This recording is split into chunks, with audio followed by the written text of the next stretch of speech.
The sky was pitch black that fateful night in 1952, when Tommy, a 16-year-old boy, and his two friends, Bobby and Johnny, decided to go on an adventure in the small rural town of Flatwoods, West Virginia.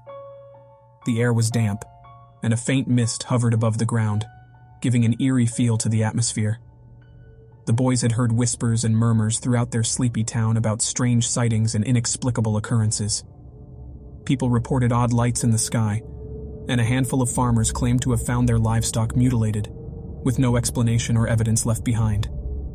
Excited by the possibility of a genuine mystery, Tommy, Bobby, and Johnny decided to see for themselves what was going on.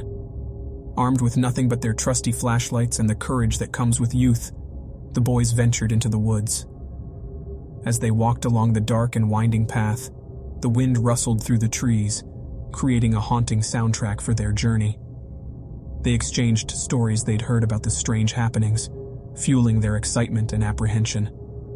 After an hour of hiking, the boys reached the top of a hill that overlooked the dense forest. They could see for miles, and the sight was breathtaking. Suddenly, they saw something that would change their lives forever. A bright, glowing object streaked across the sky, casting a brilliant trail of light behind it. The boys stood in awe as the object rapidly descended, disappearing into the dense woods not far from where they stood. The trio exchanged nervous glances, their hearts pounding in their chests.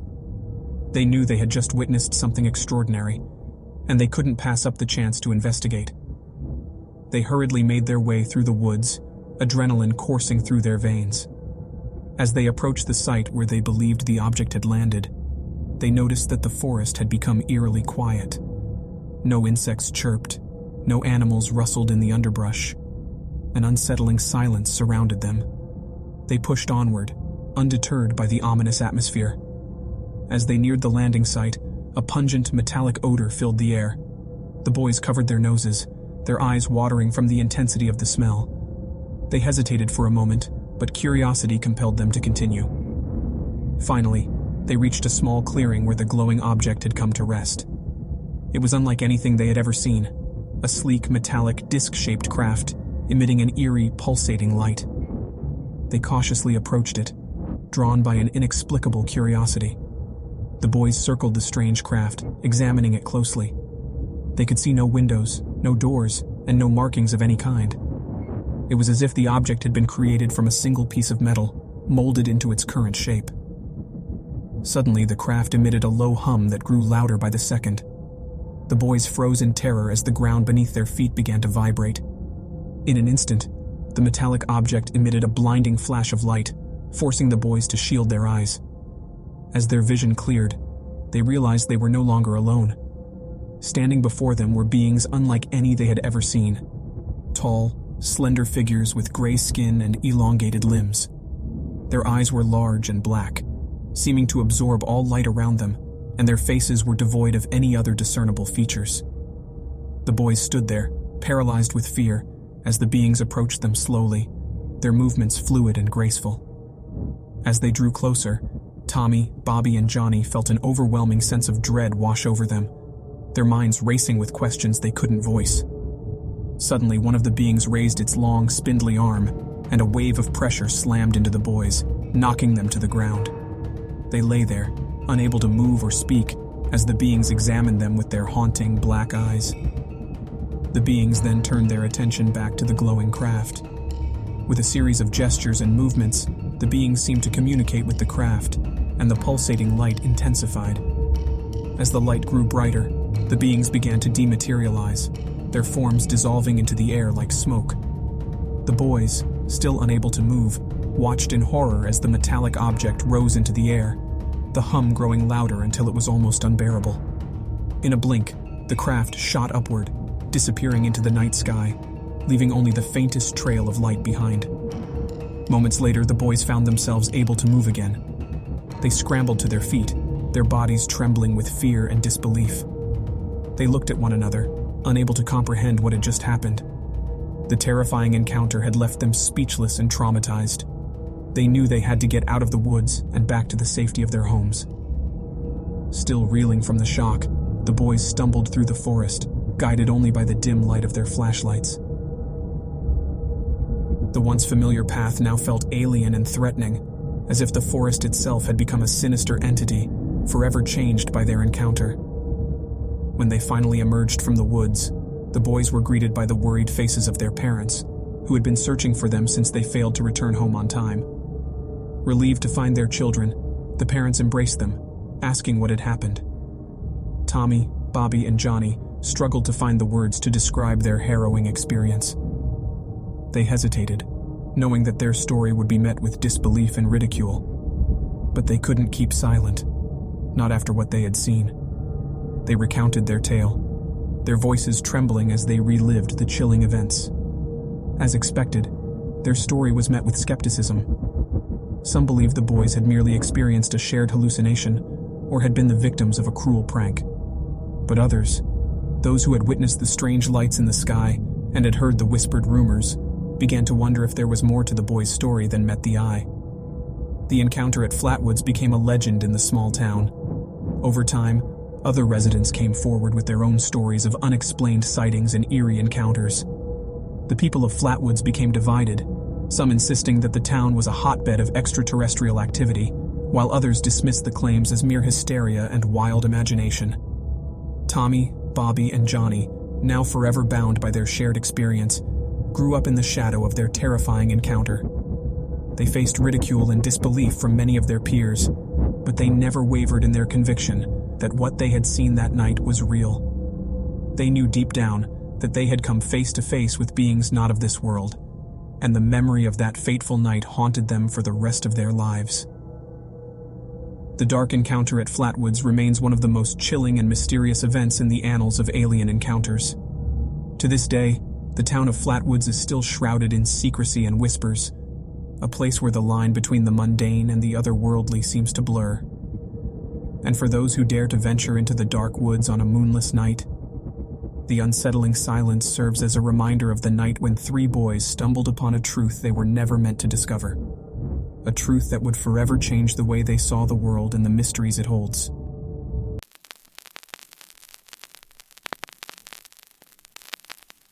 It was the year 2018 when the small, sleepy town of Willowbrook experienced a series of strange occurrences.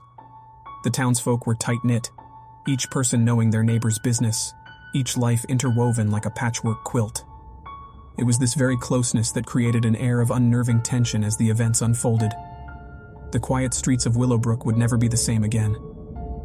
In the heart of the town stood an old Victorian house with crimson bricks and a towering turret. It belonged to the reclusive Mr. Henry Thompson, a once renowned psychologist who had long ago retreated from the public eye.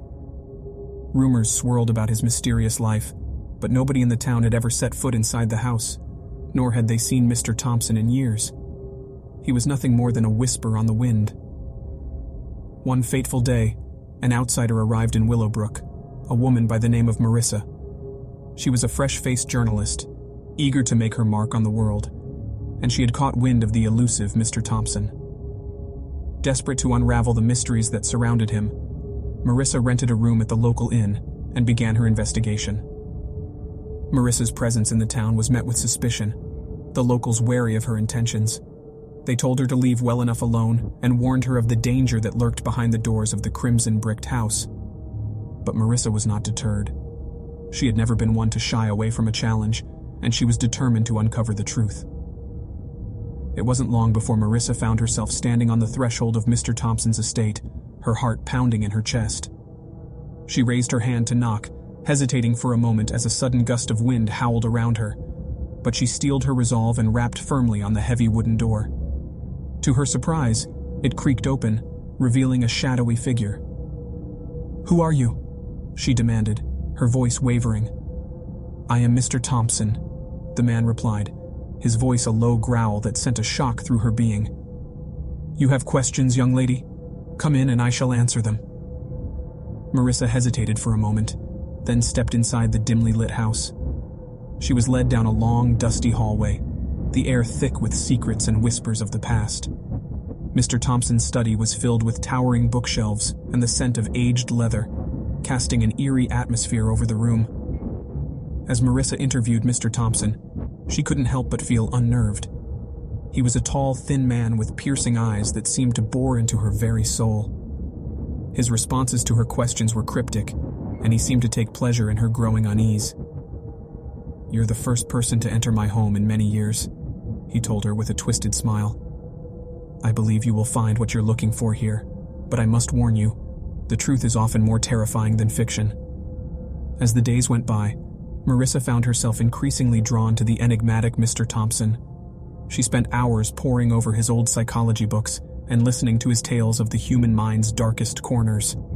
She was fascinated by his knowledge and expertise, and she began to wonder if the warnings she had received from the townsfolk were nothing more than jealous whispers. But as the weeks passed, Marissa began to notice a shift within herself. She found it difficult to concentrate, her thoughts scattered like autumn leaves on a gusty day. She started to see shadows lurking in the corners of her vision and hearing whispers in the night that she couldn't quite make out. Her once restful sleep was plagued with nightmares, each one more terrifying than the last. Marissa's desperation grew, and she turned to Mr. Thompson for help. He listened intently as she recounted her experiences, his eyes gleaming with a dark curiosity. "You're not going mad, my dear," he assured her. "These are merely the manifestations of your deepest fears, brought to the surface by your immersion in the world of psychological darkness." He prescribed her a cocktail of medications to alleviate her symptoms, and for a while they seemed to work. The shadows and whispers faded, her sleep returned to normal, and Marissa began to feel like herself again. But as time wore on, the medications lost their efficacy, and the darkness returned with a vengeance. Marissa's grasp on reality began to fray, her once sharp mind muddled and confused. She became paranoid, convinced that the townspeople were plotting against her, that Mr. Thompson was secretly controlling her thoughts. It wasn't long before Marissa's behavior became erratic. She was spotted wandering the streets at night, muttering to herself, her once bright eyes hollow and haunted. The townsfolk began to fear her, their whispers growing louder and more sinister. "Mr. Thompson has done something to her," they murmured amongst themselves. "She's become one of his experiments, a plaything for his twisted mind." Finally, unable to bear the torment any longer, Marissa confronted Mr. Thompson in his study, her voice shaking with anger and fear. "What have you done to me?" she cried, her eyes wild with desperation. "I came here searching for the truth, and now I can't even trust my own thoughts. You've poisoned my mind, and I demand you release me from this torment." Mr. Thompson regarded her with a cold, detached expression, his eyes betraying no emotion. "My dear," he said slowly, "I have merely opened the door to the darkness within you. It was always there, lurking beneath the surface. I simply provided the key." With those chilling words, Mr. Thompson turned and left Marissa alone in his study, his laughter echoing through the halls. Marissa collapsed to the floor, her sobs mingling with the sound of the wind outside. Driven to the brink of madness, Marissa fled Willowbrook, determined to escape the clutches of Mr. Thompson and his crimson-bricked house. She traveled far and wide, seeking help from doctors and therapists in every corner of the world. But none could cure her of the darkness that now consumed her. As the years passed, Marissa became a shadow of her former self, her once promising career as a journalist a distant memory. She lived her life on the fringes of society, haunted by the events in Willowbrook and the man who had unleashed her inner demons. And back in the small, sleepy town, the whispers continued. The townsfolk spoke of Marissa in hushed tones, her name a ghostly reminder of the dangers that lurked within the human mind. And in his crimson-bricked house, Mr. Thompson continued his work, forever searching for the next soul to unravel.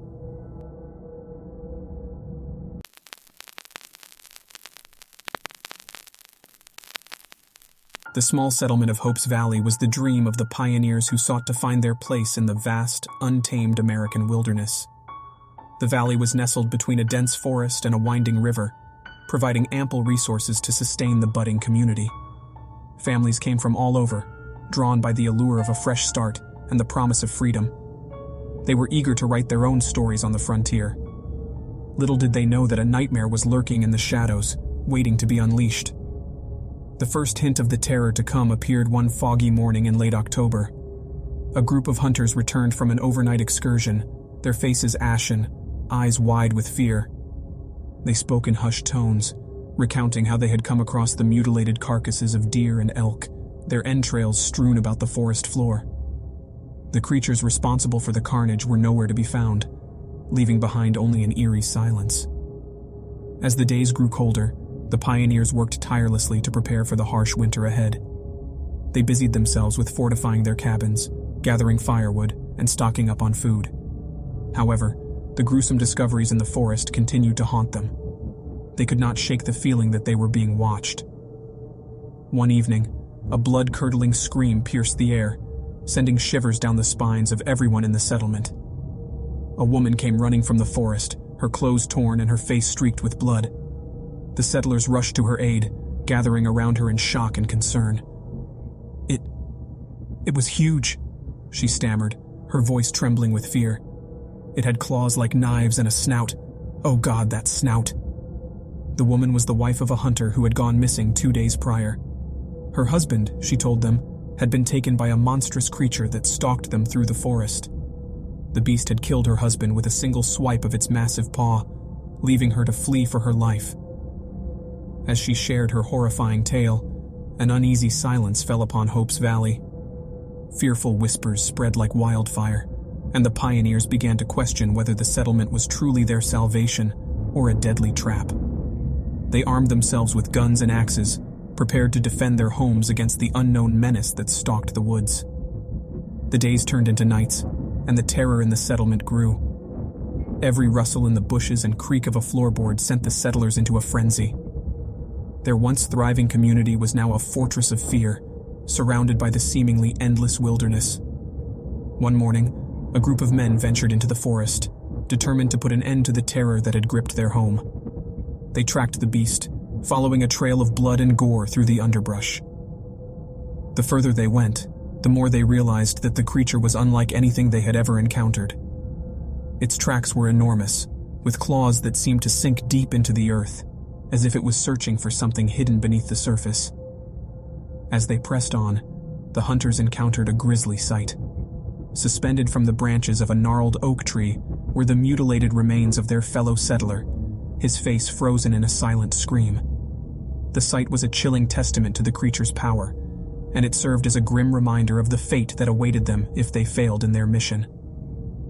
The sun dipped below the horizon, plunging the forest into an oppressive darkness. The hunters huddled around their campfire, the flickering flames casting sinister shadows onto the surrounding trees.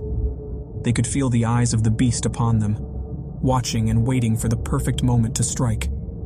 That night, as the hunters slept, the creature crept into their camp, its massive frame barely making a sound as it moved. One by one, it dragged the sleeping men into the shadows, their screams muffled by the monster's crushing grip. Only one hunter awoke in time to see the horror unfolding before him. He scrambled to his feet, his heart pounding in his chest as he fumbled for his rifle. The beast reared up on its hind legs, standing tall like a nightmarish specter. Its eyes burned with an ancient hunger, and its short, twisted snout glistened with fresh blood.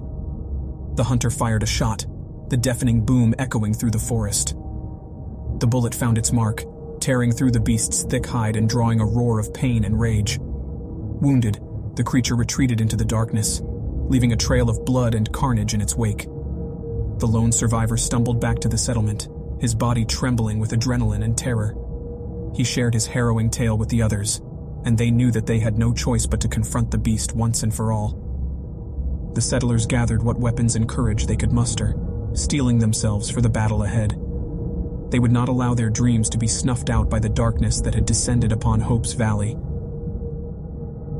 The men, women, and even the oldest children prepared for the fight, knowing that the survival of their community depended on their actions. Guided by the wounded creature's trail, they ventured deeper into the forest than they had ever dared before.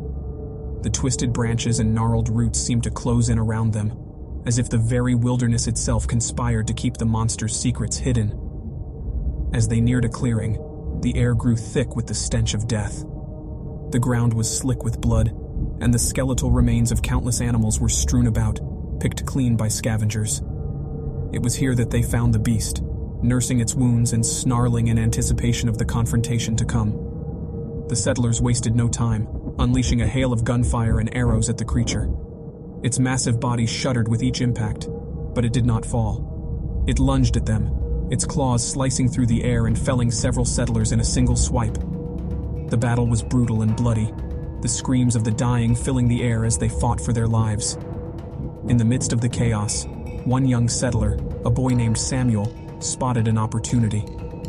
As the beast reared up to strike down another of his friends, Samuel took aim with his father's rifle, his hands shaking with fear and determination. He fired, the bullet ripping through the creature's eye and burying itself in its skull. The beast let out a guttural roar, collapsing to the ground in a heap of fur and blood. Its massive body twitched and spasmed, the final sparks of life flickering out. As it drew its last breath, the settlers looked upon their fallen foe, a mixture of relief and sorrow etched upon their faces. Hope's Valley had been saved, but at a terrible cost. They had faced a creature beyond their darkest nightmares, a remnant of a forgotten age that had haunted the shadows of the forest for generations. They would come to call it the short-nosed bear, a name that would strike terror into the hearts of those who heard it. The settlers returned to their homes, battered and broken but alive. They mourned their losses and tended to their wounds, the horrors they had faced forever etched into their memories. The once vibrant community was now a somber place, its residents bound together by the shared trauma of their ordeal. As the seasons turned, the survivors of Hope's Valley struggled to rebuild their lives. They fortified their homes and taught their children to be ever vigilant, knowing that the wilderness still held countless dangers. The scars of their battle with the short-nosed bear served as a constant reminder of the price they had paid for their dreams of freedom and prosperity. Yet, despite the darkness that had befallen them, the settlers refused to let their hope die. They held fast to their dreams, planting new crops and welcoming new families into their community. Over time, the settlement began to grow once more, the tales of the terrible creature fading into legend. Years passed, and the memory of the short-nosed bear became little more than a ghost story told around campfires. The survivors of the ordeal grew old, their faces lined with the weight of their experiences. Samuel, the boy who had struck the fatal blow against the beast, grew into a strong and wise leader, forever vigilant against the dangers that lurked in the shadows. As generations came and went, the settlement of Hope's Valley continued to thrive. Its people remained cautious, always respectful of the wilderness that surrounded them, and the ancient terror that had once haunted their dreams. But the forest never forgets, and deep within its heart, the whispers of the past lingered.